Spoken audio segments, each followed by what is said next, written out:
Alright, here's 14 steps in the home buying process. My name is Derek. I'm a local real estate agent here in Seattle, Washington, and let's begin. So, step 1, decide if you need an agent. I've seen some people that have experience with real estate and they decide to do it for sale by owner. If you're aware of how to do that, how to market your home, how to write contracts, and how to negotiate, then perhaps you don't need a broker. If you do, like most people do, because brokers tend to kind of fill in the gaps wherever needed, and they tend to be market experts if they're doing their job correctly. Decide which agent you need. You could interview about 1 to 3 before you finally settle on one, and then once you're working with them, develop a marketing plan and go from there. Part of your marketing plan is step 2, which is determining your home's value. This can be done with a simple comparative market analysis, taking a look around neighborhood value, seeing what's sold lately, what is pending, what is active. Your broker should help out a lot with this, and this is the unofficial way of getting a good determination of your home's value. Or if you've done upgrades on it, it could run for more than a typical other house. Maybe if it has more bedrooms than usual, or if it's in a particularly busy area. I've seen some houses that have a second kitchen in the basement. That would definitely up the property value. Or if it's already subdivided to be like a duplex where you have multiple doors and it'd be really easy to turn it into a rental situation, then it would be an investment property, and then therefore it could be even higher value. Step 3, get your home ready for sale. This is basic decluttering, such as cleaning your carpets and your windows, repainting the house. Some people replace their door, or they clean out their garage, put everything in storage. Just get it as ready as you possibly can, so that when you have the buyers come by, they can get a good scope of the space they're working with and try to envision themselves in that house. Hopefully this will get you the right buyers in your house too. Then you want to market your property. This is your broker's job. Obviously get professional photography done, and maybe do a 3D virtual tour as well as a drone shot to see the neighborhood. And you can do open houses or any other type of marketing. I mean, obviously it's going to be put on the MLS for all the brokers to see. You can also put it on social media or any other marketing platforms that you may have.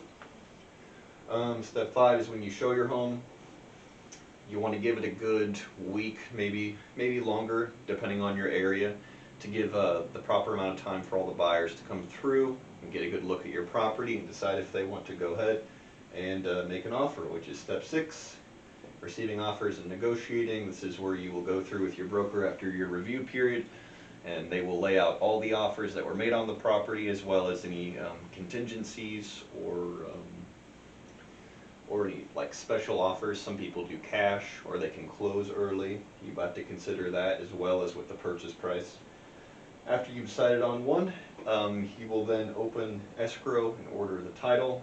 This will begin the paperwork and the general conveyance. This is typically when you initiate the about 30-day process, where it has to go through escrow, make sure title's clear. They have to talk to your lender and talk to your broker to make sure nothing falls through the gaps. Then you will schedule an appraisal, and this will kind of protect everybody on all fronts, because this is the more official version of doing a comparative market analysis. This is more in-depth look to make sure that nobody's taking on too much risk and you're actually paying a somewhat fair market value for the property, or that the buyer is paying for your property. Then 9, you will cooperate with the home inspection, unless you already had a pre-inspection done beforehand. A lot of sellers do this, or they will also, with older homes, they would do like a sewer pre-inspection. Whatever it may be, you have to cooperate with that. That kind of goes in the same vein as decluttering your home and getting it ready for buyers to come through.